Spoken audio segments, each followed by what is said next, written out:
Lucky Penny by James Hancock. Read by Daniel Adwell. Nicknames can be funny things, often flattering, sometimes insulting, or maybe hiding a clever meaning. Grandma, on Nathan's mother's side, called him her Lucky Penny.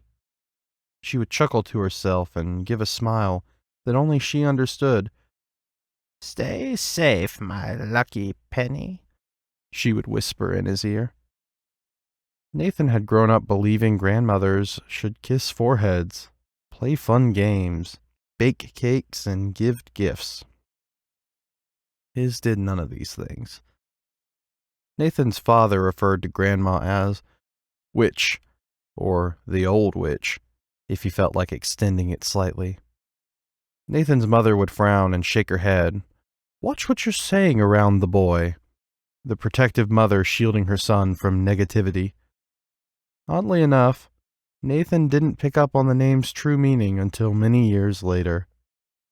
Nathan's grandma died when he was 14, and after the funeral, he was tasked with helping his parents clean her home before putting it up for sale.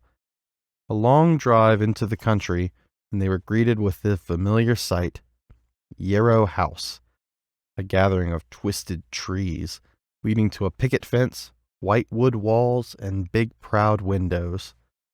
Much like the old lady in her final years, the paint was cracked and rot setting in, an old detached house in the middle of nowhere, with a cold and unwelcoming feel about it, perfectly fitting for his grandma. Nathan's mother gave the orders, as always, and directed his father into the attic. She gave Nathan the basement, a family tradition apparently. The eldest grandchild clears the basement. His mother had to go through it when her grandma passed, and Nathan had the responsibility now.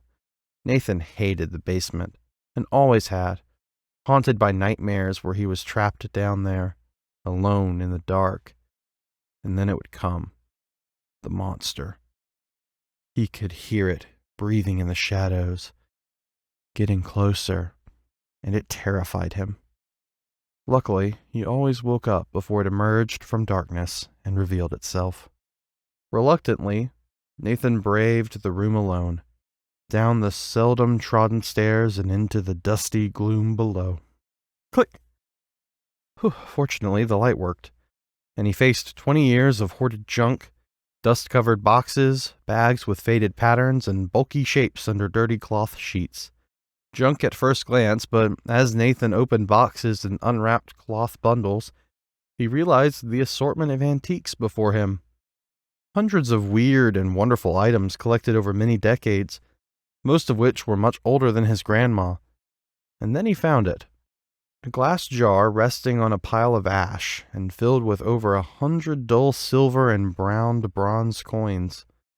With some difficulty, Nathan unscrewed the jar's rusty lid and tipped the contents onto the basement floor.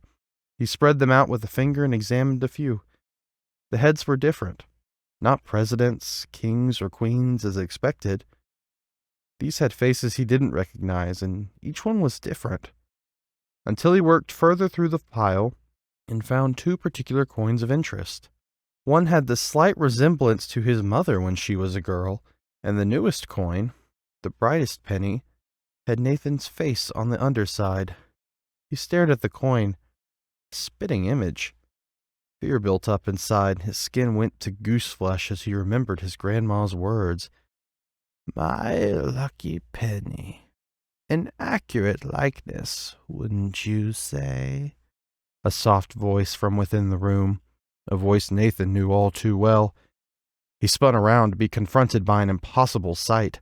His grandma stood before him, dark, sunken eyes, skeleton pressed against tissue paper skin, long white hair draped over pale gray shoulders, and her frail form hunched in a pleated black dress.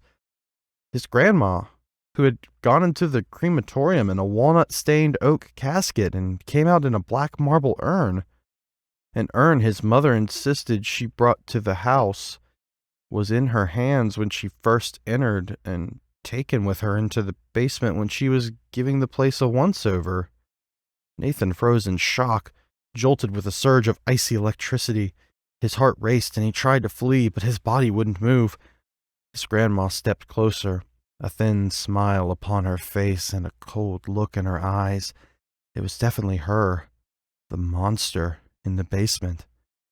She reached out a hand and took the penny from him.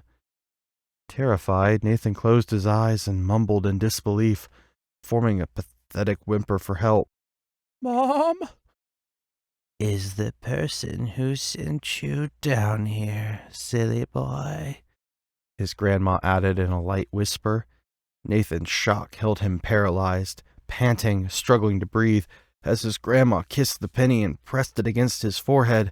A burning flash of faces raced through Nathan's mind, and a stabbing pain hammered into his skull. His eyelids fluttered, his eyes rolled, and as he crumpled to the floor like a rag doll, his grandma dropped the penny back amongst the other coins, stepping forward into him, fading from the room. The second she disappeared, Nathan found himself on the basement floor. Snapping out of the embracing darkness, he opened his eyes. Sitting up, Nathan's rapid breathing calmed, and he reached up 2 fingers to check a throat pulse. He ran his hands over his face, feeling its features and wrapping his arms around his chest to hug himself. He sighed and gave a light chuckle. Once again, the ordeal was over. Looking at the coins, Nathan quickly scooped them together and returned them to the jar. When finished, he reached into his back pocket and brought out a plain bronze coin with blank sides. He kissed the coin and placed it in the jar with the others. The basement door opened and his mother's voice broke the silence. "Is it done, Mama?" Screwing the lid shut, Nathan looked up through cold eyes and smiled a thin smile. "Yes," he replied, "it's done."